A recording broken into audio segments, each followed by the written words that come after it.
പ്രിയപ്പെട്ടവർ നമസ്കാരം.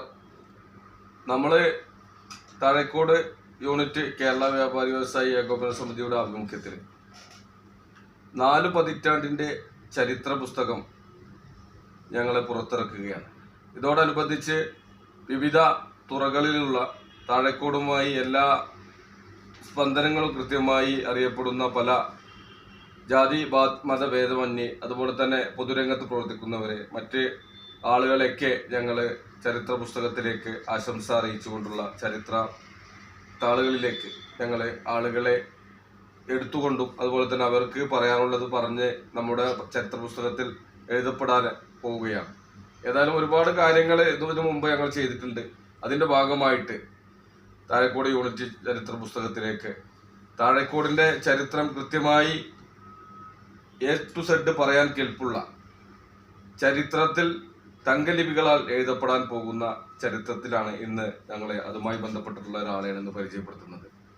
കർഷക കുടിയേറ്റം എന്നുള്ള നിലക്ക് അരനൂറ്റാണ്ടിലപ്പുറം താഴേക്കോടിൻ്റെ ആ ഒരു കൃത്യമായി പഠനം കൃത്യമായി പറയാൻ കെൽപ്പുള്ള പ്രിയ പൊതുപ്രവർത്തകൻ കൂടിയായ എൻ്റെ പ്രിയ സുഹൃത്തു കൂടിയായ പ്രിയപ്പെട്ട KD ദേവസ്യച്ചായൻ കൃത്യമായി പൊതുരംഗത്തൊക്കെ പ്രവർത്തിക്കുന്നതും അതോടൊപ്പം തന്നെ എല്ലാ മേഖലയും കൃത്യമായി പറയാൻ കെൽപ്പുള്ള ഒരു വ്യക്തിത്വം കൂടിയായ പ്രിയപ്പെട്ട ദേവസ്യച്ചായനെ ഇന്നത്തെ ഈ വീഡിയോയിലേക്ക് താഴേക്കോട് യൂണിറ്റിൻ്റെ വ്യാപാരിയുടെ പ്രസിഡന്റ് എന്നുള്ള നിലക്ക് വളരെ സ്നേഹത്തോടെ സന്തോഷത്തോടെ ഇന്നത്തെ ഈ വീഡിയോയിലേക്ക് ഹർദവുമായി സ്വാഗതം ചെയ്യുകയാണ്. അതോടൊപ്പം തന്നെ ഇന്നത്തെ നമ്മുടെ വീഡിയോയിൽ പ്രിയങ്കരനായ ഞങ്ങളെ യൂണിറ്റിൻ്റെ ജനറൽ സെക്രട്ടറി പമ്മക്കുട്ടി കാരാട്ടിലും ഇന്നത്തെ വീഡിയോയിൽ നമ്മോടൊപ്പം അനുഗമിക്കുന്നുണ്ട്. പ്രിയപ്പെട്ട ദേവസ്യച്ചായനെ ആ ചരിത്രത്തിൽ ആ ഒരു കർഷക കുടിയേറ്റവുമായി ബന്ധപ്പെട്ട് അദ്ദേഹത്തിൻ്റെ ആ ഒരു വീഡിയോയിലേക്ക് ഞങ്ങൾ ആദരപൂർവ്വം ഈ പരിപാടിയിലേക്ക് ക്ഷണിക്കുകയാണ്. പ്രിയപ്പെട്ട ജനറൽ സെക്രട്ടറി 2 വാക്ക് പറഞ്ഞുകൊണ്ട് ഇന്നത്തെ നമ്മളെ വീഡിയോ തുടങ്ങിയ പ്രിയപ്പെട്ട ദേവസ്വത്തിന് ആദരപൂർവ്വം സ്വാഗതം ചെയ്യും. പ്രിയപ്പെട്ടവരെ, കുടിയേറ്റ കർഷകരുടെ ഒരു 5-6 പതിറ്റാണ്ടിലപ്പുറമുള്ള കഥ അന്നത്തെ താഴേക്കോടും ഇന്നത്തെ താഴേക്കോടും തമ്മിലൊരു താരതമ്യമാണ് നമ്മൾ ഉദ്ദേശിക്കുന്നത്. അതുപോലെ തന്നെ അന്നത്തെ താഴേക്കോടുണ്ടായിരുന്ന സൗകര്യങ്ങൾ, അസൗകര്യങ്ങൾ, ഇന്നുണ്ടാവുന്ന സൗകര്യങ്ങൾ, ഇന്നുണ്ടാവുന്ന ബുദ്ധിമുട്ടുകൾ, പിന്നെ മലയോര മേഖലയിലുള്ള ഈ വന്യമൃഗങ്ങളുടെ ആക്രമണം എന്നിത്യാദി ഒരുപാട് വിഷയങ്ങൾ നമ്മൾ ശ്രദ്ധിക്കപ്പെടാതെ പോകുന്ന പല വിഷയങ്ങളും അനുഭവിക്കുന്നവരാണ് ഈ കുടിയേറ്റ കർഷകർ. അപ്പോൾ അവർ അതിനെ പറ്റിയിട്ട് വളരെ വ്യക്തമായി തന്നെ പറയാൻ പറ്റുന്ന ഒരാളാണ് KD ദേവസ്യ. അതുകൊണ്ട് തന്നെ അദ്ദേഹവുമായിട്ടാണ് നമ്മളുടെ അഭിമുഖം. അപ്പോൾ എല്ലാവിധ ഭാവങ്ങളോടെയും ദേവസ്യ സാറ് തുടങ്ങി. ദേവസ്യേട്ടൻ ഞങ്ങൾ ചരിത്ര പുസ്തകം ഇറക്കുന്നുണ്ട്. എന്താണ് ദേവസ്യേട്ടൻ്റെ അഭിപ്രായത്തിൽ ഇങ്ങനെ ചരിത്ര പുസ്തകത്തെ കുറിച്ച് നിങ്ങളുടെ അഭിപ്രായം എന്താ? ഞാൻ ആദ്യം തന്നെ പറയട്ടെ, ഇതുപോലെ വലിയൊരു നാടിൻ്റെ ചരിത്രത്തെ സംബന്ധിച്ച് ഇന്നത്തെ നടക്കുന്ന സംഭവമാണ് നാളത്തെ ചരിത്രം. അപ്പോൾ അത് അടുത്ത തലമുറയ്ക്ക് എന്തായിരുന്നു താഴേക്കോട്, അല്ലെങ്കിൽ കഴിഞ്ഞ കാലത്ത് ഉണ്ടായിരുന്ന ഒരു ഒന്നുമില്ലാതിരുന്ന ഒരു സ്ഥിതിയിൽ നിന്നും ഇന്ന് നമ്മൾ ഈ കാണുന്ന വളരെ വികസനപരമായിട്ട് മുന്നോട്ട് വന്ന ഈ നാടിനെക്കുറിച്ചുള്ള കാര്യങ്ങൾ നിങ്ങൾ എഴുതി വയ്ക്കപ്പെടുന്നത് അടുത്ത തലമുറയ്ക്ക് തന്നെ വലിയൊരു കാര്യം. തീർച്ചയായിട്ടും ആ സംരംഭത്തിന് നിങ്ങൾ മുതിർന്ന അമ്മുക്കുട്ടിയും അഷഫിനെയും പ്രത്യേകം ഒരു നന്ദിയോടെ ഓർക്കട്ടെ.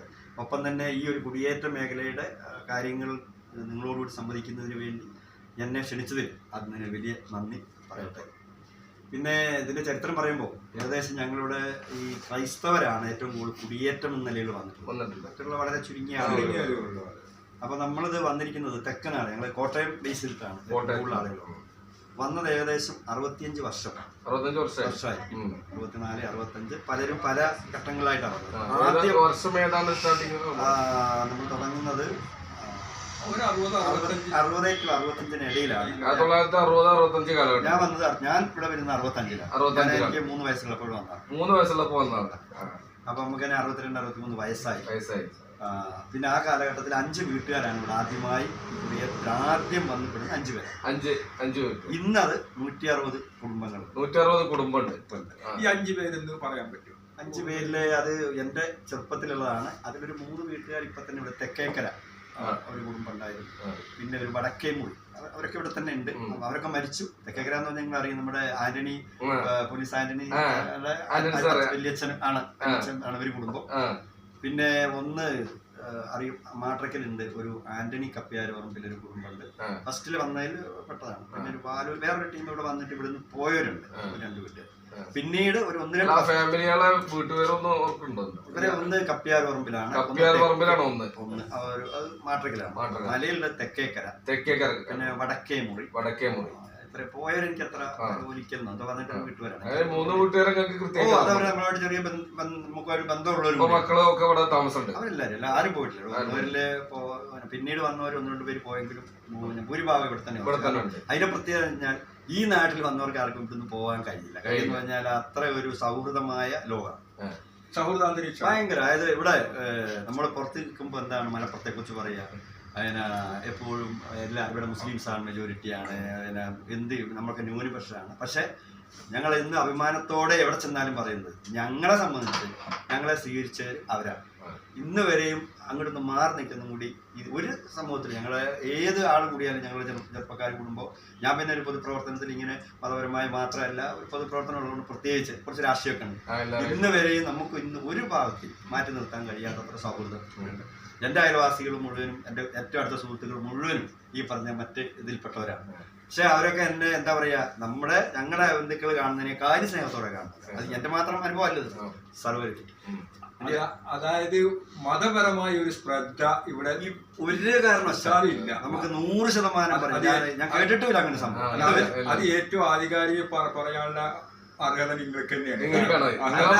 ഞാൻ ആധികാരം എന്ന് പറഞ്ഞാൽ ആരൊരാൾ അതിനെ എതിർത്ത് പറഞ്ഞാൽ നമ്മൾ അതിനെ കണ്ണിച്ചു തന്നെ പറയും. കാരണം അനുഭവമില്ലാത്ത കാര്യങ്ങളാണ്. പിന്നെ കെട്ടുകഥകൾ ഇവിടെയല്ല, നമുക്ക് പുറത്തേക്ക് പോയാൽ കേൾക്കാം ഇവിടുത്തെ കഥകളെ കുറിച്ച്. അത് നമുക്ക് നമ്മുടെ ഭാഗമേ അല്ല. ഇവിടെ എന്റെ ഓർമ്മയില് ഞാൻ സ്കൂളിൽ പഠിക്കുമ്പോൾ ഇവിടെ കരിങ്ങത്താൻ സ്കൂളിലാണ് പഠിച്ചത്. അരക്കോർമ്പ് സ്കൂളിലാണ് ആദ്യം UP സ്കൂളിൽ പഠിച്ചത്. ഇപ്പൊ പഠിക്കുമ്പോ ഇവിടെ വന്നു കഴിയുമ്പോ ഈ പള്ളിക്ക് ഈ കെട്ടിടങ്ങളില്ല. ഇപ്പൊ ഒരു കുറച്ച് ചുരുങ്ങിയ കാലമായിട്ടുണ്ട്. ഇവിടെ കുറച്ച് ചെറിയ ചെറിയ ഷെഡുകളാണ് ഈ സൈഡ് കൂടെ. ഓർമ്മയിൽ മാനുവാക്ക, പിന്നെ ഒരു പെട്ടിയിൽ നമ്മുടെ മയമാരിയാക്ക മയമാരിയാക്ക പെട്ടിക്കടയിലുണ്ട്.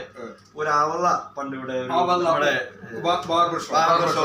ഞങ്ങളൊക്കെ പഠിക്കുന്ന കാലത്ത്. പിന്നെ ഇവിടെ നാസറിന്റെ വാപ്പ ഇവിടെ അധികാരത്തുണ്ടായിരുന്നു. മോമാക്ക മരിച്ചുപോയില്ലേ നമ്മുടെ ഏതോ ഫ്ലൈറ്റിന് വന്നപ്പം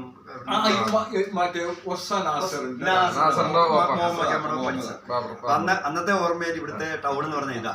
പിന്നെ കാസിം ഖാനെ ഇവിടെ ഉള്ള ഏകദേശം അല്ല. അവിടെ അന്ന് കടകൾ അവിടെയല്ല, ഈ സൈഡിലാണ് കടകളൊക്കെ. പുറമ്പോക്കിലാണ്. പിന്നെ അതിനൊക്കെ ഒരു പെട്ടി പോണൊക്കെ ഒരു സാധനം ഉണ്ട്. അതുമ്മലാണ് രാത്രിയില് ഞങ്ങളൊക്കെ വല്ല സിനിമയൊക്കെ കണ്ടു കഴിഞ്ഞാൽ ഇതുമ്മ കിടന്ന് ഒരു വെറ്റാള്. അതായത് ഇന്നത്തെ ടൗണൊന്നും അല്ല. പക്ഷേ അത് താഴെക്കോട് അല്ല പൂവത്താണിയാണ് എന്റെ ഓർമ്മയില് വലിയ ചന്ത. തിങ്കളാഴ്ച ചന്ത. അത് വണ്ടിയൊന്നുമില്ല, നമ്മൾ ഏറ്റിയും കൊണ്ട് പച്ചക്കറി ഏറ്റിയും കൊണ്ട് വേണം പോവാൻ. മല ഈ വിടാമലയിൽ നിന്നൊക്കെ ഏറ്റി പൂവത്താണിക്ക് പോകണം. പക്ഷെ അതിലും രസം ഞായറാഴ്ച പെരിന്തൽമണ്ണ ചന്തയാണ്. അപ്പൊ ഇവിടെ നിന്ന് പെരിന്തൽമണ്ണ കയറ്റും ആൾക്കാർ. ഈ ആദിവാസികളും നമ്മുടെ ഏറ്റുകാരൻ ഒരു ടീം ഉണ്ടല്ലോ. എന്റെ ഓർമ്മയിൽ ഇവിടെ വലിയ കിണ്ടൽ കണക്കിന് സാധനം ഏറ്റിക്കൊണ്ട് ഇത്രയും ദൂരം അതിന് ഇത് ഇറക്കി വെക്കുന്ന സ്ഥലത്തിന് പറഞ്ഞ പേര് ഒന്നുങ്ങളുടെ മുകളിലത്തെ പള്ളിയില്ലേ, ഇപ്പോഴത്തെ മദ്രസയും പള്ളിയൊക്കെ കരുവാമാരുടെ തൊട്ടപ്പുറം ഇവിടെ അടിയപ്പുറത്ത് ഈ റോഡിന്. അന്ന് അടിയപ്പുറം ആ റോഡില്ലല്ലോ, അന്ന് നമ്മുടെ റോഡ് ഇതാണ്, ഈ അടിവഞ്ഞമ്മയപ്പുള്ള. അപ്പൊ അന്ന് റോഡ് ടാർ ചെയ്തിട്ടില്ല, നടവഴിയാണ്. അതിൽ ആ പള്ളി ഇപ്പൊ വന്ന പള്ളിയുടെ അടുത്ത് വലിയൊരു കല്ലുണ്ട്. ഇപ്പോഴും ആ കല്ലുണ്ട്. അതുമ്മലാണ് ഇവര് കൊണ്ട് ഈ ഇത് ഒരു ചോടിന്റെ ഇടത്തട്ടാണ്. അതായത് അത്താണി എന്നുള്ള പേര് തന്നെ 2 കല്ലിൽ അമ്പത്തിൽ ഒരു കല്ല് അതിന്റെ മുകളിൽ പരത്തി വെക്കുകയും ചെയ്യും. ഈ കരിങ്കലത്താണിയിലുണ്ട് ഇപ്പോഴും ആ കല്ലുണ്ട്. അതിന്റെ പോയിന്റ് ഇതാണ്, ഏറ്റിക്കൊണ്ട് വരുന്നവർക്ക് വിശ്രമിക്കാനുള്ള സ്ഥലമാണ്. അപ്പൊ ഇത് ഒരാളെ സഹായം ഇല്ലാതെ മറക്കി വെക്കാം, അതുപോലത്തെ ഒരാളെ സഹായം ഇല്ലാതെ എടുത്തുകൊണ്ട്. അപ്പോ അങ്ങനത്തെ ഒരു പിന്നെ ഏറ്റവും കൂടുതൽ പറയാനുള്ളത്, ഞങ്ങളിവിടെ 60-65 കാലത്തിന് വന്നു കഴിഞ്ഞാൽ മുകളിൽ പള്ളി, മേലൊരു ചെറിയ പള്ളിയുണ്ട്, ഇവിടെ ഒരു പള്ളിയൊക്കെ. അന്ന് ഈ സ്ഥലങ്ങളൊക്കെയും ഈ നിങ്ങളുടെ ഈ മുസ്ലിം സമുദായത്തിന്റെ കയ്യിൽ നിന്നാണ് ഇത് വിൽക്കുന്നത്. അത് തരുന്നത് സന്തോഷത്തോടെയാണ്, ആരും വിഷമിച്ചല്ല.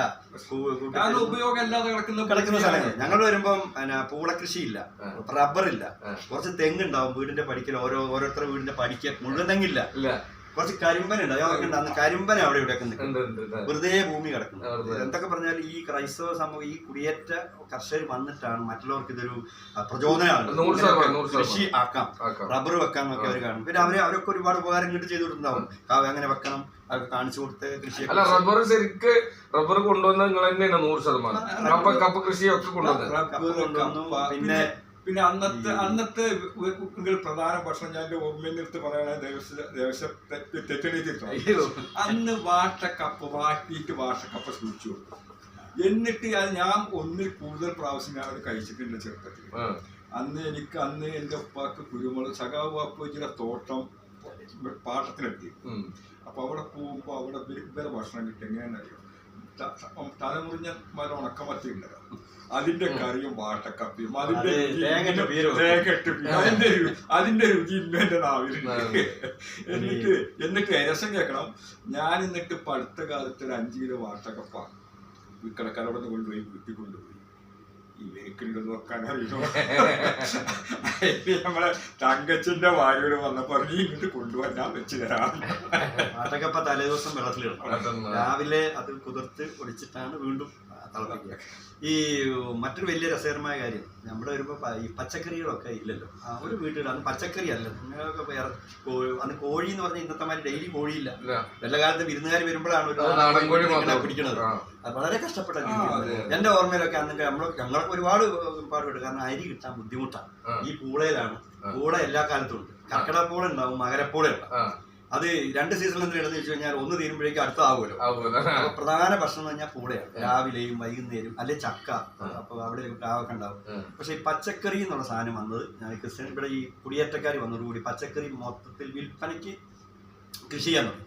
അതോടുകൂടിയാണ് താഴെക്കോട് ഒരു വ്യാപാരം തുടങ്ങുന്നത്. പറഞ്ഞാൽ ഈ ഉണ്ടാക്കുന്ന പച്ചക്കറി മൊത്തമായി വരുന്നത് കൊണ്ട് വിൽപ്പനയ്ക്ക് സാധ്യതയില്ല. അപ്പോഴാണ് ഇവിടെ നമ്മുടെ കച്ചവടം ആരംഭിക്കുന്നത്. അങ്ങനെ വന്ന് പൂള വ്യാപകമായിട്ട് കൃഷിയായപ്പം ബാപ്പുവാജി തന്നെ വന്നിട്ട് ഓരോരുത്തർക്ക് മുന്നേ അഡ്വാൻസ് കൊടുത്തു നിർത്തിയിരുന്നു. അപ്പൊ ആ പൂള മുഴുവൻ പുള്ളി അപ്പൊ അങ്ങനെ താഴെക്കോടൊരു പച്ചക്കറി പൂള കച്ചവടം ആരംഭിച്ചു. ഭയങ്കര ഇതല്ലായിരുന്നു. ഒരു ദിവസം 1-2 ലോഡൊക്കെ പച്ചക്കറിയും പൂളയും കയറി പോയില്ലേ. പിന്നെ ഈ കടിയേറ്റ മേഖലയിലുള്ള മുഴുവൻ ആളും കൊണ്ട് കൊടുത്തിരുന്നത് പാപ്പവാജി പിന്നീട് വിപുലമാക്കി കച്ചവടം. ഗവൺമെന്റ് മുണ്ടൂരൊക്കെ പോയി കൂർക്ക അവിടെ നിന്നൊക്കെ പിന്നെ വലിയ കച്ചവടക്കാരായി. അപ്പൊ ഈ കുടിയേറ്റവും നമ്മുടെ ഇതുമായിട്ട് ബന്ധമുണ്ട്. ഇവിടുത്തെ വ്യാപാരികളും അതന്നെ കൃത്യമായിട്ട് ബന്ധങ്ങളുണ്ട്. ഞങ്ങൾ പ്രത്യേകം പൂരകമാണ് എല്ലാം അതിനോടൊന്ന്. പിന്നെ ഇവര് ആള് കൂടുന്നതനുസരിച്ച് കച്ചവട സ്ഥാപനങ്ങൾ പലചരക്ക് കടകളൊക്കെ ഇവിടെ കൂടി. അന്ന് ഇവിടെ എത്ര കടകളുണ്ട്? പുൽക്കടയാണ്. ഞാൻ എന്റെ ഓർമ്മയിൽ പുൽക്കടയാണ് ആദ്യത്തെ. അവര് ഇവിടെയാണ് കച്ചവടം. അതെ അതെ. പിന്നെ ചായപ്പൊടികൾ അന്ന് ചെറിയ ചെറിയ മക്കാനി ചെറിയ പെരുന്നാളിനെ പോയ പിന്നെ ഒരു എന്താ ഊട്ടി റോഡിന് ഒരു ഗ്രാൻഡ് ഹോട്ടൽ പഴയ പുറത്തുനിന്ന് ഏതൊരു ടീമുകൾ കച്ചവടം. പിന്നെ കൃഷ്ണനായർ അത് ആദ്യം ഉണ്ടായിരുന്നു. പക്ഷെ അന്നും പച്ചക്കറിയാണ്, വെജിറ്റബിൾ ഇതാണ്. കൃഷ്ണനായർ ഹോട്ടൽ എന്ന് പറഞ്ഞാൽ ഒരു ഏകദേശം ഒരു പക്ഷെ 10-100 വർഷത്തെ ഈ പിന്നെ കൃഷ്ണനായരുടെ ചെറുപ്പകാലത്തേ ഉള്ളതാണ്. പുള്ളി മത്സരിച്ചു തോറ്റ് വൈകുന്നേരമായ പുള്ളിയുടെ നമ്മൾ സിനിമ കഴിഞ്ഞ് എന്നാ വിളിക്കും, ആരെങ്കിലും ഭക്ഷണം കഴിക്കാനുണ്ടോ? 8 മണി ഭക്ഷണം പൈസ ഇല്ലാത്തവർക്കൊക്കെ ഭക്ഷണം കൊടുത്തു പോയിരുന്ന ഒരാളാണ്. മൂപ്പരെ പറ്റിയിട്ട് കേൾക്കുന്നതൊക്കെ കാണും ചെയ്തപ്പോ 8 മണിയായി കഴിഞ്ഞാൽ ഓട്ടടക്കും. ഈ ഓട്ടടക്കുമ്പോ അവിടെ എല്ലാ ഭക്ഷണം എല്ലാം പുറത്തു വെക്കും. അപ്പൊ ഈ തെരുവിൽ കടന്നുറങ്ങുന്നവരും ഇഷ്ടംപോലെ അന്നൊക്കെ ഭക്ഷണം എന്ന് പറഞ്ഞാൽ അത്യപൂർവമാണ്. ഇന്ന് നമ്മള് ഭക്ഷണം വിശന്നിട്ട് കഴിക്കല്ല, നമ്മള് സമയത്ത് കഴിക്കുകയാണ്. ഇന്നിപ്പോ നമ്മള് ഭക്ഷണം കഴിക്കുന്നത് ഇന്ന് അതുകൊണ്ട് എന്തായി? ഓണല്ല, പെരുന്നാളില്ല, എല്ലാ പെരുന്നാളും മറ്റേതല്ല. വർഷത്തിലൊരിക്കൽ ആഘോഷം വരുമ്പോഴല്ലേ നമുക്കൊരു എന്താ പറയാ ഭക്ഷണം വയറിറച്ചി കഴിക്കുന്ന കാലം എത്ര ഉള്ളൂ. പിന്നെ ഭക്ഷണം വസ്ത്രമൊക്കെ അതേമാതിരി തന്നെ ആണ്ടരത്തേക്ക് നമുക്ക് കിട്ടുള്ളൂ. ഇപ്പൊ അങ്ങനെയല്ല. ഇപ്പൊ എന്നും ഓണവും പെരുന്നാളും പിന്നെ ക്രിസ്മസും ഒക്കെ എന്നും ഒരു ആഘോഷം. ഭക്ഷണത്തിന് വിഷമല്ല, കുട്ടികൾക്ക് വിഷമല്ല. പിന്നെ ഇവിടുന്ന് അന്നത്തെ കാലത്ത് നാട് വിട്ടു പോയിരുന്നു. ഞങ്ങളുടെ ചെറുപ്പത്തിൽ ഓർമ്മ, നമ്മളൊക്കെ ഇവിടെ താമസിക്കുമ്പോൾ ഈ നിങ്ങളുടെ ഈ മുസ്ലിം കമ്മ്യൂണിറ്റിയിൽ ഭൂരിഭാഗം പേരും ചിലപ്പോൾ കുറച്ച് കുട്ടികളൊക്കെ വീട്ടിലുണ്ടെങ്കിൽ എന്ത് ചെയ്യും, മുതിർന്നവർ എന്ത് ചെയ്യും, ജോലി അന്വേഷണം അങ്ങോട്ട് പോകും. കോടാഗ് ഞാൻ ഓർക്കുന്നുണ്ട്, കോടാഗ് മറ്റേ സൽസാപുരം അതിന്റെ ഒരു സ്ഥലം ഉണ്ടാവും. പേര് അവിടെ ഇവിടുന്ന് പോകും. പേര് പോയാൽ കാണാം 1-2 കൊല്ലം കഴിഞ്ഞാ വരിക. നാട് വെറുതെ നാട് വിട്ടു ബോംബെ. ബോംബെക്കൊക്കെ ഇവിടുന്ന് എന്തോ ഒരാളാ പോകണം. കുറച്ചു കാലം കഴിഞ്ഞ് ഹിന്ദിയൊക്കെ പറഞ്ഞ് അങ്ങനെ ഗൾഫിലേക്കുള്ള ലാഞ്ചി കയറി പിടിച്ച് നമ്മുടെ ഇവിടെ നാട് തന്നെ ബോംബെയിൽ കുറെ ആളുകൾ എത്രയോ പേരാ എന്റെ വാപ്പടക്കം ഇവിടെ. നമുക്ക് താഴെക്കൂട്ടുകാർക്ക് ഒരു റൂമില്ല. ഞാൻ പോയിട്ടുണ്ട് അവിടെ. താഴെക്കൂട്ടുകാർക്ക് ഒരു റൂം അവിടെ ഫ്രീ. അവിടെ ചെന്നാൽ കുടിക്കാൻ കിടക്കാനും ഭക്ഷണം ഒക്കെ കിട്ടുന്ന റൂമുണ്ട്. ആ ഗൾഫിലേക്ക് പോകുന്ന സമയത്ത് നമ്മളൊക്കെ പോയിട്ടുണ്ട്. മുഹമ്മദ് അലി റോട്ടിന്റെ മാർക്കുണ്ടായ ബാങ്കിന്റെ നേരെ ബാക്കിലായിരുന്നു ഇവിടുന്ന് പോകുമ്പോ ആരുടെയും അഡ്രസ് വാങ്ങി പോയി ചെന്നാൽ നമുക്ക് അവിടെ ചെന്നാ പരിചയം ഉണ്ടോ? ഇത് ഈ ഒരു പരിചയം താഴെക്കോട്ടുകാരൻ അതന്നെയാണ് താഴെക്കോട്ട് റൂം എന്നാ പറയാ. വേറൊന്നും അല്ല ഇത്. പിന്നെ അവിടെ വാടകയില്ല. എന്തെങ്കിലും കയ്യിലുണ്ടെങ്കിൽ ചെല്ലു ചെലവിന് 10, 20, 25 ഉണ്ടെങ്കിൽ കൊടുക്കാം. ഇല്ല നിർബന്ധമൊന്നുമില്ല. അന്നത്തെ കാലത്ത് ഈ മദ്രാസ്, ബോംബെ ഇങ്ങനെയുള്ള ഏരിയകൾ, അത് അച്ഛൻ കൊടുക്കില്ല, ഇങ്ങനത്തെ വയനാട് മേഖലയിലൊക്കെയാണ് ഈ താഴെക്കോട് മേഖലയിലെ ആളുകൾ മൊത്തം പണികളും ഈ കരിപ്പണി എന്തോ ഒരു എന്റെ വല്യപ്പൊക്കെ പുത്രമ്മക്കൊക്കെ കരി കച്ചവടത്തിന് പോയിട്ടുണ്ട്. എന്റെ ഒപ്പം പോയിക്കൂടി. എന്റെ ഒപ്പം കൽക്കരിക്ക് പോയിട്ട് അവിടുന്ന് മലമ്പരി പിടിച്ചു പോന്നിട്ടുണ്ട്. അന്ന് എനിക്ക് 5 വയസ്സ് താഴെയാണ്. അത് അന്ന് മലമ്പനി എന്ന് പറഞ്ഞപ്പോ ഇവരൊക്കെ അത് ബാധിച്ചിട്ടുണ്ടാവും ആ കുടിയേറ്റ സമയത്ത്. കാരണം അന്നെന്ന് പറഞ്ഞ കൊടും കാടാണ് മലമ്പനി. കാരണം മറ്റേ അതിന് ചികിത്സയില്ല. ചികിത്സ ഉണ്ട്, പക്ഷെ ചികിത്സിക്കാനുള്ള സൗകര്യങ്ങളില്ല. അപ്പൊ ഒരുവിധമുള്ളവർക്കൊക്കെ ഇത് ബാധിക്കും. കാട് പ്രദേശത്ത് കൽക്കരിക്ക് പോയവർക്ക് കൂടുതലുണ്ട്. ഇവിടെയൊക്കെ ഇവർക്കൊക്കെ ബാധിച്ചിട്ടുണ്ടാവും. കുടിയേറ്റ മേഖല എന്ന് പറഞ്ഞാൽ ഞങ്ങള് ഈ കുടിയേറ്റ മേഖലയ്ക്ക് പ്രത്യേകം തരുമോ?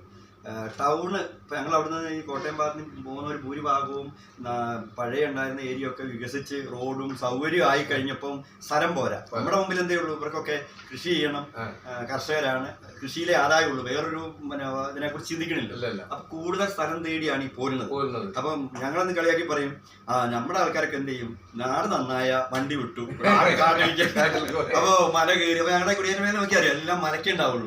ടൗണിൽ വളരെ ആൾക്കാർ ഈ ജനപ്പുല്ല് നമ്മുടെ കടുത്താനം ഒക്കെ ഒരു അന്നത്തെ കാലത്ത് 10-30 ഏക്കർ കാണുന്ന മൊത്തം മേടിച്ചിട്ട് അവർ 6 പേരാണ്. അന്ന് പിന്നെ മറ്റേ അന്നൊക്കെ റേറ്റ് ഓർമ്മ ഉണ്ടോ? റേറ്റ് എന്താ? ഏക്കർ 100 രൂപ 65 കാലത്തിൽ. പിന്നെ അതുകൊണ്ട് സ്ഥലത്തിനുണ്ട്. അന്ന് നല്ല മണ്ണുള്ള സ്ഥലത്തിന് അതാണ് അന്നത്തെ കാലത്തെ. റോഡ് ഇതൊന്നും നല്ല നോട്ടം നല്ല മണ്ണാണ്. അപ്പൊ നമ്മളൊക്കെ വന്നു കഴിഞ്ഞാൽ നമ്മുടെ ആൾക്കാർ വന്ന് ആദ്യം നോക്കണം എന്താ? കല്ലൊന്നുമില്ല, നല്ല മണ്ണൊക്കെ കളിച്ചാൽ ഈ ഭൂമിക്ക് വില. അങ്ങനെയാണ് വില. അപ്പൊ മുക്കിലപ്പറമ്പില്ലേ അവിടെ ഇപ്പൊ മാട്ര സിറ്റിയിലെ പിന്നെ ആ ഒരു റോഡിന് അപ്പുറമുള്ള സ്ഥലം അല്ല, മുക്കിലപ്പറമ്പ് കോട്ടെ എന്താ പറയാ കളിഷ ഒക്കെ ഇരിക്കുന്നതിന്റെ ഓപ്പോസിറ്റ് സൈഡിൽ ഏറ്റവും വില കൂടിയ സ്ഥലമാണ്. 2-3 ലക്ഷം ഇപ്പൊ വിലയാണ്. അത് കൊടുക്കുന്ന കാലത്ത് ഞങ്ങളുടെ ആർക്കും വേണ്ടത് അതെന്താണെന്നറിയോ? അവിടെ മാന്തിയ വെട്ടിയല്ല, അവിടെ ഒന്നും ഉണ്ടാവില്ല. അപ്പൊ അത് ഉപേക്ഷിക്കപ്പെട്ട സാധനം. അത് അവസാനം ആ വിൽക്കാനുള്ള ആള് ഗതി കെട്ടിട്ട് ഒരാളെ ഏൽപ്പിച്ചതാണ്, എന്തേലും കൊണ്ടാന്ന് പറഞ്ഞിട്ട്. പക്ഷെ അവസാനം അതിനായി അത് റോഡ് വന്നതോടുകൂടി അത് വലിയതായി മലയിൽ നല്ല വിലയ്ക്ക് മേടിച്ചതൊക്കെ ഇപ്പോഴും അങ്ങനെ അത് പൊന്നും ഭൂമിയായി. പിന്നെ ചേരപ്പുലിലെ ഫാമിലിനെ പറഞ്ഞു 6 പേരുണ്ട്. അയ്യോ അത് പിന്നെ അവരുടെ അച്ഛൻ, അത് എന്റെ കടുത്താനം. അതില് മൂത്തയാളത് നമ്മുടെ പഴയൊരു ഫിലിപ്പ് മാഷ് ഉണ്ടായിരുന്നു. മാഷിന്റെ അച്ഛന്റെ അച്ഛനാണ് ഈ പറഞ്ഞ വന്ന ആള്. ഞങ്ങളുടെ എന്റെ വല്യച്ഛന്റെ പിന്നെ പെങ്ങളാണ് ഇവരുടെ അമ്പല്യമ്മ. അപ്പൊ അവര് 6 ആണുങ്ങളാണ്. 6 ആണുങ്ങൾ എന്ന് പറഞ്ഞാൽ അധ്വാനശീലമായ ആള്. ഇപ്പോഴും അവരെങ്ങനെയാണ്? അവരത് മക്കളായി അവരാണ് ആ ഏരിയ മൊത്തം താമസിക്കുന്നത്. അത് നമ്മുടെ ഈ കുടിയേറ്റ മേഖലയുടെ ഒരു വലിയ തൂണാണ് അവര് പ്രധാനം. പിന്നെ നമ്മുടെ പുത്തൻപരയ്ക്ക് ഏതാ നമ്മുടെ തൊമ്മിച്ചേട്ടൻ പോയി, അങ്ങനെ അവരൊരു ടീമുണ്ട്. പിന്നെ ഏറ്റവും കൂടുതൽ നിങ്ങളെ പൊതുപ്രവർത്തനം നമ്മുടെ മോരപ്ര വർഗീസ് മോൻ തങ്കച്ചനെ നമ്മുടെ ഞങ്ങളുടെ ഈ കുടിയേറ്റ മേഖലയിലെ പൊതുവായ ആദ്യത്തെ എനിക്ക് തോന്നുന്നൊരു പൊതുപ്രവർത്തകൻ ഒപ്പുണ്ടായിരുന്നു. നമ്മുടെ പണ്ടാരപ്പള്ളി ജോസ്. അപ്പൊ വളരെ ദുഃഖകരമായിട്ട് കഴിഞ്ഞൊക്കെ അങ്ങനെ പെട്ടെന്ന് മരണപ്പെട്ടു. അപ്പോ പിന്നെ എന്താ പറയാ, ഏറ്റവും കൂടുതൽ പുറത്തുള്ള ആളുകളോട് കണക്ഷൻ ഉണ്ടായിരുന്നു ഒന്ന് ഈ ഏത് കാര്യവും തീർപ്പ് ആക്കുന്നതിനൊക്കെ ഭയങ്കര തങ്കച്ചാനുമായിട്ട് തന്നെ ഞങ്ങൾ ബന്ധപ്പെട്ടത് ഈ വിഷയം. തങ്കച്ചാനാണ് പിന്നെ തങ്കച്ചാനുമായി ബന്ധം ഞങ്ങള് പള്ളിയിൽ വന്ന് തങ്കച്ചാനോട് പിന്നെ പള്ളിയുമായി ബന്ധപ്പെട്ട് ഞങ്ങൾ അതിന്റെ കാര്യങ്ങൾ ചോദിച്ചു പറഞ്ഞു. ആദ്യം ഞങ്ങൾ മാത്യൂസിനോടാണ് ചോദിച്ചത്. മാത്യൂസിനൊക്കെ നമ്മളെ മറ്റേ ഇൻഡസ്ട്രിയൽ വർക്കപ്പ് ഓനക്ക് ഒരു ഓമന പേരുണ്ട്, എനിക്ക് ആ പേര് കിട്ടില്ല. ഒരു ഓമന പേര് വിളിക്കലുണ്ട് മറ്റേ.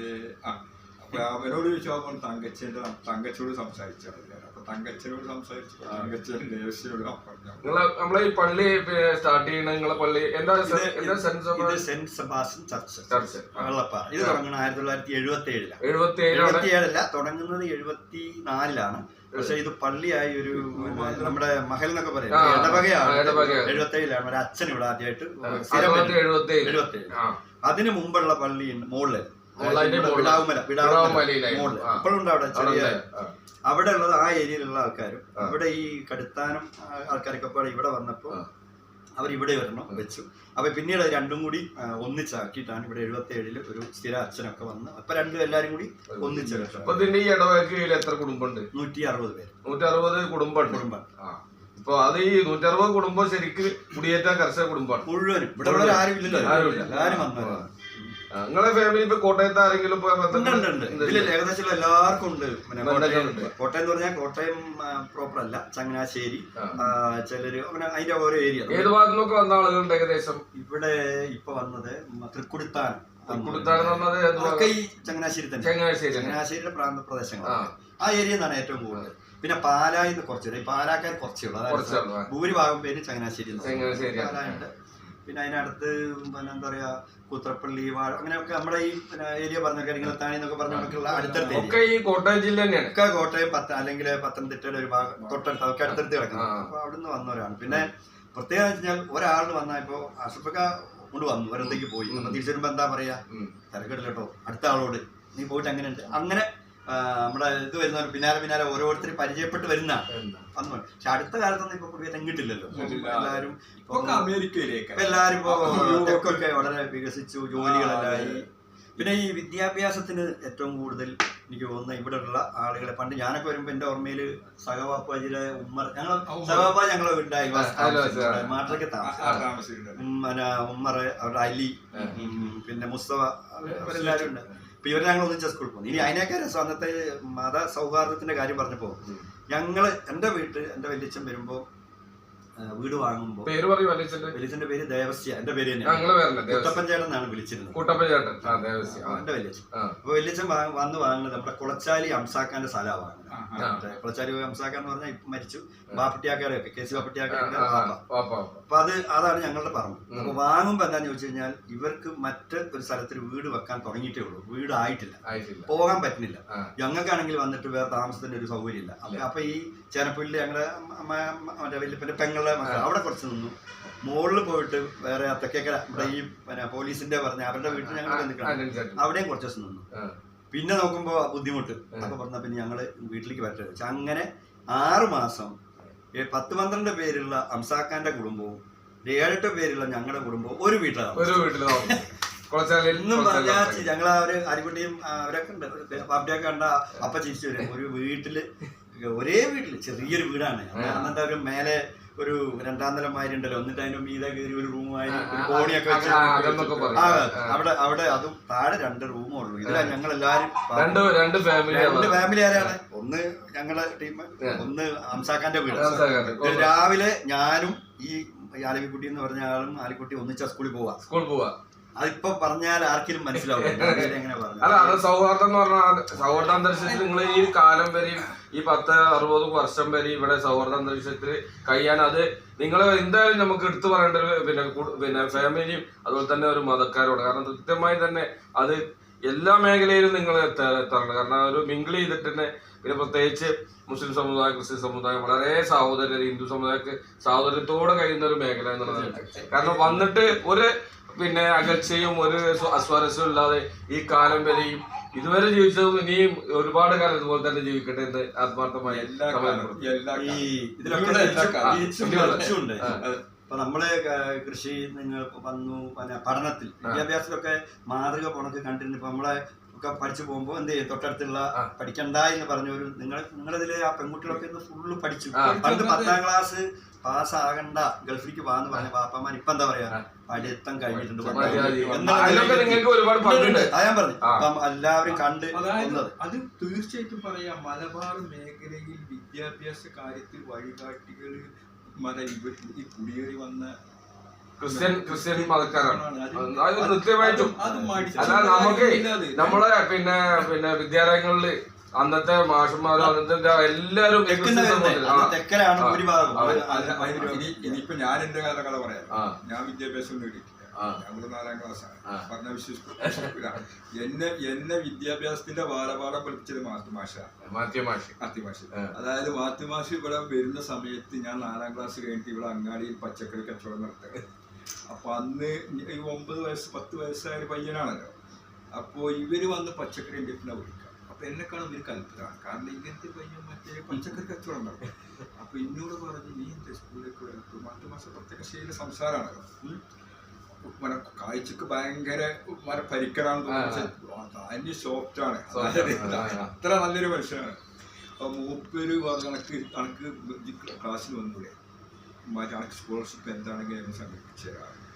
എന്റെ വാപ്പാടെ അവരുടെ താഴെ 4 അവനെ പഠിപ്പിക്കുമ്പോൾ എന്നെ പഠിപ്പിക്കാൻ കഴിയില്ലാതാണ്. അപ്പൊ എനിക്ക് വായിക്കാൻ ആഗ്രഹിച്ചു. അതൊന്നും വായിക്കണം, എന്നെ തപ്പിപ്പിടിക്കാൻ വായിക്കുന്നു. ആ സ്കൂളിലെ ലൈബ്രറിയിലെ എല്ലാ പുസ്തകവും എനിക്ക് കൊടുക്കുന്നു.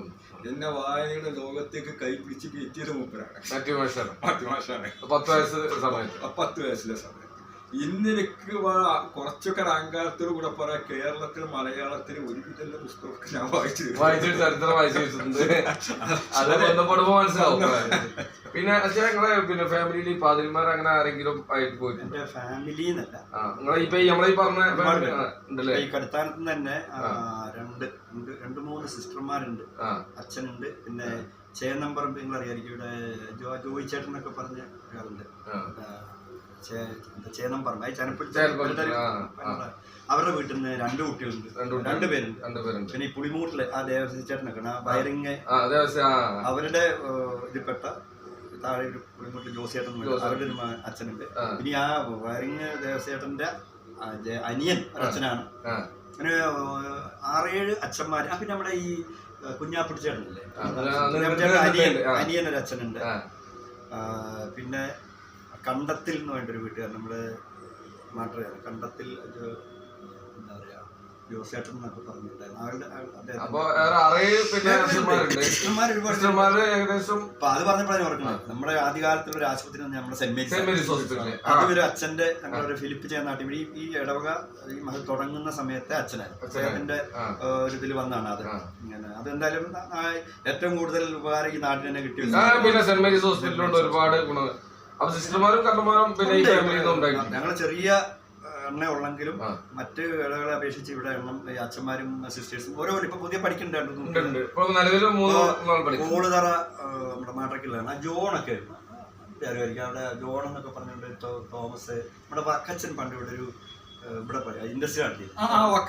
അച്ഛന് മരിച്ചു പുള്ളി. അപ്പൊ വക്കച്ചന്റെ അനിയന്റെ മകൻ പഠിക്കുന്നുണ്ട്, അച്ഛനാകാൻ പഠിക്കുന്നുണ്ട്. പേരുണ്ട്. ഇപ്പൊ ഇപ്പത്തെ അവസ്ഥ ഇപ്പൊക്കെ നിങ്ങൾക്ക് എന്താ ഒരു മലയോര കർഷക നിലക്ക് ഈ വന്യമൃഗങ്ങളുടെ ശല്യം ഉണ്ട്. അതുകൊണ്ട് തന്നെ വിടാവുമലാണ് ഏറ്റവും പ്രശ്നം. ഈ മല അവിടെ കുടുംബത്തിന് താഴെ. അപ്പൊ ഒന്നാമത്തെ കാര്യം കൃഷി പോയി. അപ്പൊ ഇവരുടെ കയ്യിലുള്ള നമ്മുടെ പഴയകാല ഇതിലെന്താ പച്ചക്കറി ഒന്നുമില്ല, റബ്ബർ മാത്രം കുറച്ച്. റബ്ബറിലും ഈ എന്താ പറയാ പണിക്കാരെ കിട്ടാത്തതിന്റെ വിഷയം കാരണം അതും സ്വന്തം വെട്ടി ഇല്ലാതാകുകയാണ്. മലയിൽ പിന്നെ ഈ കുരങ്ങും പന്നി, അത് തേങ്ങ ഉള്ളു. ഇപ്പൊ ബാക്കി കുറച്ച് തേങ്ങണം കുറച്ച്. അത് തന്നെയല്ല മെല്ലെ എല്ലാവരും ഇപ്പൊ മലയിൽ നിന്ന് ഒഴിവായിക്കൊണ്ടിരിക്കുന്നത്. കുട്ടികളൊക്കെ ജോലിക്ക് പോകുന്നു. ഇപ്പൊ പഴയകാലം പോയില്ലേ. അപ്പൊ മലയിൽ പറമ്പുള്ള എല്ലാവരും അപ്പനോടും അമ്മയോടും പറയും എന്താണ്, നിങ്ങളത് വിറ്റ് ഒഴിവായിക്കോളെ, ഈ അമേരിക്ക കിടക്കണ എനിക്ക് നമുക്ക് എന്തിനാതെ. അപ്പൊ പുതിയൊരു കാലഘട്ടം ഇനി കർഷക കാലഘട്ടമല്ല, അത് കഴിഞ്ഞു. അപ്പൊ നമ്മുടെ എല്ലാവരും അങ്ങനെ തന്നെ ജോലിയായി. അപ്പൊ ഇപ്പൊ ബുദ്ധിമുട്ട് വെച്ച് കഴിഞ്ഞാൽ വന്യമൃഗങ്ങളുടെ പ്രശ്നമൊക്കെ ഈ മലയിലേ ഉള്ളൂ. താഴേക്കൊന്നും വിഷയമില്ല. താഴെയുള്ളവർ എന്താണ് നിത്യേന വീടിന് ചുറ്റുള്ള ചെടിക്കൊക്കെ നനച്ച് നിൽക്കുകയല്ലാതെ പറമ്പിൽ ഒരു സാധനത്തിന്റെ ആവശ്യം ഇപ്പൊ ഇല്ല. ഇല്ല, ഇല്ല, ഇല്ല. അത് നമ്മുടെ ആവശ്യമാണ്. പണ്ട് നമുക്ക് ഇതൊരു ആവശ്യമായിരുന്നു. ആവശ്യമായിരുന്നു. വല്ലതും കഴിക്കണമെങ്കിൽ ഇത് ഉണ്ടാക്കണ്ട. ഇപ്പൊ അതില്ല. രാവിലെ പീടിയെ പോയാൽ ഇതൊക്കെ കിട്ടും. പക്ഷെ അതുകൊണ്ട് ഇപ്പൊ രോഗങ്ങൾ കൂടുതലാണ് നമ്മൾ പുറത്തുനിന്ന് വാങ്ങുമ്പോൾ. അതെ, നമ്മൾ ഉണ്ടാക്കുന്ന പച്ചക്കറികളും നമ്മൾ ഉണ്ടാക്കുന്ന പിന്നെ മറ്റു പലവ്യഞ്ജന സാധനങ്ങളും നമ്മൾ കഴിച്ചു കഴിഞ്ഞാല് ഒരു അസുഖങ്ങളോ ഹോസ്പിറ്റൽ കേസോ ഒന്നും ഇല്ലല്ലോ. അല്ല, അന്ന് എങ്ങനെയാണ് നേരം എടുത്ത ആദ്യം പറഞ്ഞത്, പറമ്പിൽ വൈകുന്നേരം വരെ കളിക്കുന്നവരാണ്. കളക്കാണ് ഈ ഒരു പ്ലേറ്റ് പൂള ഇപ്പൊ വെറും ഇപ്പൊ ഒരു കഷ്ണം പൂള എന്ന് നമ്മൾ വയറ് നിറഞ്ഞ് പ്രശ്നമായി. അങ്ങനെയല്ല, തലമുറിയും മത്തിയും ഒരു പ്ലേറ്റ് പൂള, ചിലപ്പോ ഉച്ചയ്ക്ക് കുറച്ച് പൂള കിട്ടും. അങ്ങനെ അന്നൊരു കേടുമില്ല. ഇന്നോ കഴിക്കാൻ കഴിയില്ല. കുത്തിരിച്ചോറിന്റെ കൂടെ ഒരു മത്തി കുറച്ചുകൂടെ വർക്കണം പറഞ്ഞു. മൃഷ്ടാന്നമുണ്ടവർ നമ്മൾ ഇന്ന് കോൺഫ്ലക്സ് കഴിക്കുന്നവരായി. അല്ല പിന്നെ കവിതക്കാരുടെ അവസാനമായി ചെല്ലുന്ന ആളാണ് ഒഴിഞ്ഞു കിട്ടി കഴിഞ്ഞാല്. ഇപ്പോ നമ്മുടെ ജീവിതം എന്ന് പറഞ്ഞാൽ എന്റെ അഭിപ്രായത്തിൽ താഴേക്കോട് എന്താ പറയാ, പാലും വെള്ളവും വേർതിരിക്കാൻ കഴിയാത്തതാണ്. അങ്ങനെ വേർതിരിച്ച് കാണാൻ പറ്റുന്ന ഒന്നുമില്ല. നിൽക്കുന്ന ഒരു പ്രദേശം. അപ്പോ ഒരാളെ കൊണ്ട് ഒരാൾക്ക് ഗുണവും മറുത്തുണ്ട്. ഇവിടുത്തെ ഈ ഗൾഫിലേക്ക് ഞങ്ങളുടെ ഈ കുടിയേറ്റക്കാർ ഭൂരിഭാഗം പോരാൻ കാരണം അത് ആ സുഹൃത്തുക്കളായ ആളുകൾ മറ്റുള്ള കമ്മ്യൂണിറ്റിയിലുള്ളവരാണ്. അതുകൊണ്ടാണ് ഇപ്പൊ അവിടെ ചെല്ലുമ്പോ ആര് കണ്ടാലും ഒരാൾ കൂട്ടിപ്പോ ഞാൻ കളിക്ക് 15 കൊല്ലം ജിദ്ദയില് പ്രവാസിയായിരുന്നു. ഞാനവിടെ ചെന്ന് വിട്ടപ്പോ ഇവിടെ ഉള്ളവർ തന്നെയാണ്. ഇവിടെ പോത്താണി നമ്മൾ അറിയുന്നവരും ചത്തലി ഈ ഭാഗത്തുള്ളവരൊക്കെയാണ്. അപ്പൊ അവിടെ നമുക്ക് സഹായം ആരെന്ന് ചോദിച്ചു കഴിഞ്ഞാൽ ഇതാണ് അവിടെ ചെല്ലുമ്പോൾ. പിന്നെ പ്രത്യേകിച്ച് ഇവിടുന്ന് പുറത്തു പോകുമ്പോ ഒന്നും കൂടെ നമ്മുടെ അത് കൂടും, അങ്ങനെ കണ്ടിട്ടില്ല. നാട്ടുകാരെന്നുള്ള നിലയ്ക്ക് നല്ലൊരു ബന്ധങ്ങളും ഇതൊക്കെ ആയിപ്പോയി. എനിക്ക് താഴെക്കോടിനെ കുറിച്ച് പറയുമ്പോൾ അവസാനം ഒറ്റ വാക്ക് പറയാനുള്ളത്, ഈ നമ്മുടെ വലിയ മാതൃകയാണ് ഇവിടെ എന്ന് പറഞ്ഞാൽ ഈ സമൂഹത്തിന്റെ ആ ഇഴചേർന്നുള്ളത്. ഇപ്പൊ വന്നവരെന്നോ ഇവിടെ ഉള്ളവരെന്നോ അല്ലെങ്കിൽ ഇന്ന ജാതിയെന്നോ പറയുമ്പോഴാണ് കോഴിക്കോട് കസ്റ്റംസിൽ ഒരാളുണ്ടായിരുന്നില്ല, നമ്മളെ നിങ്ങൾ ലിബറല് പേര് കിട്ടുന്നില്ല, കോഴിക്കോട് കസ്റ്റംസിലെ കസ്റ്റംസ് ഓഫീസറായിട്ട് ഇരിക്കുകയാണ്. അപ്പോൾ ഞാനൊരു പ്രാവശ്യം ചെക്ക് വരുമ്പോൾ എൻ്റെ പാസ്പോർട്ട് മൂപ്പരത്തെ താഴെക്കൂടെ എവിടെയെന്ന് ചോദിക്കുമ്പോൾ ആദ്യം താഴെക്കൂടെ എവിടെയൊക്കെ വെണ്ടമൂല വെണ്ടമാക്കാനൊക്കെ അത് വെച്ചിട്ടുണ്ട്. ഞാൻ പറഞ്ഞു ഞാൻ തന്നെ രണ്ടാമത്തെ വെണ്ടാണ്. അവനോട് ചിരിച്ചിട്ട് പോയിക്കോ, ഞാനിന്റെ സ്ഥലത്താണ്. ആളെ പേരൊക്കെ പറഞ്ഞു, പക്ഷെ എനിക്ക് എന്റെ മനസ്സിലത് വിട്ടുപോയി. അപ്പൊ അത് ആ താഴെക്കൂട്ടുകാരൻ എന്നുള്ളൊരു അറിവാണല്ലോ. പിന്നെ ഞങ്ങളിപ്പോ പിന്നെ എന്തൊക്കെ കൃഷിയാണ് ചെയ്തിരുന്നത്? ചെറുപ്പകാലത്ത് ഏറ്റവും പ്രധാനപ്പെട്ടത് പൂളയായിരുന്നു. പിന്നെ അതായത് അത് ഓരോ വർഷത്തിലുള്ള കൃഷിയാണ്. മറ്റേ ദീർഘകാലം എന്ന് പറയാൻ റബ്ബർ തെങ്ങുണ്ട്. പിന്നെ പച്ചക്കറി ആയിരുന്നു. ഈ ബാപ്പുവാജി ഇല്ലാത്തോളം കാലം ഏകദേശം ഉള്ള ഞങ്ങൾ ആൾക്കാർ മുഴുവൻ പച്ചക്കറി അതായത് പിന്നെ കൃഷി ഇതവിടെ വിൽക്കാം. കയ്പ, പടവലം, കുമ്പളം, മത്തൻ, ഇതൊക്കെ നമ്മൾ സാധാരണ വാർഷിക വിള. പിന്നെ ദീർഘം എന്ന് പറഞ്ഞു കഴിഞ്ഞാൽ പിന്നെ ഇതൊക്കെ മെല്ലെ മെല്ലെ കുറച്ച് വന്നപ്പോ എന്ത് ചെയ്തു, പിന്നെ റബ്ബർ, തെങ്ങ്, കുരുമുളകുണ്ട്. പക്ഷെ കുരുമുളക് ഇപ്പൊ കുറഞ്ഞല്ല. അന്ന് കാലത്ത് നല്ല ഈ നമ്മുടെ പുത്തമ്പരിക്കല അവസരത്തിനൊക്കെ 100 കിൻഡൽ 150 കിൻഡൽ മന പോലെ അവിടെ കൂട്ടിയിടുക. നമ്മൾ കണ്ടാ അതിശയിക്കുന്നത്. പിന്നെ ഇതില് ഒന്ന് പറയാനുള്ള, ഇപ്പൊ ഞാൻ കഴിഞ്ഞ ആഴ്ച കുഞ്ഞാപ്പുട്ടിച്ചേട്ടനെ കണ്ടു. കുഞ്ഞാപ്പുട്ടിച്ചേട്ടന്റെ പ്രായം 80 കഴിഞ്ഞു. കുഞ്ഞാപ്പുട്ടിച്ചേട്ടൻ ഇപ്പൊ പറയണ എന്താ, ഒരു 50-75 റബ്ബർമാരെപ്പോഴും ഞാൻ വെട്ടുന്നു. 82 വയസ്സ് 83 വയസ്സ്. എന്റെ മൂത്താപ്പ പുത്തൂർ സൂപ്പിയാക്കിയും മൂപ്പര് ഒരേ ഏജാണ്. മൂപ്പര് പറയണ എന്താണ്, 70-75 മരങ്ങള് 80-85 വയസ്സായ ആൾ ഇപ്പോഴും വെട്ടും. അതാണ് ഇവരെ ഒരു പിന്നെ മണ്ണിൽ പണിയെടുക്കാനുള്ള ഒരു ഇത്. കാരണം ഈ പ്രായത്തിൽ ആർക്കെങ്കിലും എന്തെങ്കിലും വർക്ക് ചെയ്യാൻ കഴിയും. അല്ല, അതിൽ വേറെ അത്ര സിമ്പിളായിട്ട് ഒരു കാര്യം ഞാൻ പറഞ്ഞുതരാം. ഇപ്പോഴും അവിടെ നിന്ന് രാവിലെ നടന്ന അങ്ങാടിയിലേക്ക് വന്നിട്ട് ഇവിടെ നിന്ന് സാധനം കൊണ്ട് പോകുന്ന എത്രയോ ആളുകളുണ്ട്. 3 കിലോമീറ്റർ ഉപയോഗിക്കുന്നില്ല. വാഹനം ഉപയോഗിക്കുന്നില്ല. 3 കിലോമീറ്റർ മാത്രമല്ല, ആ കയറ്റം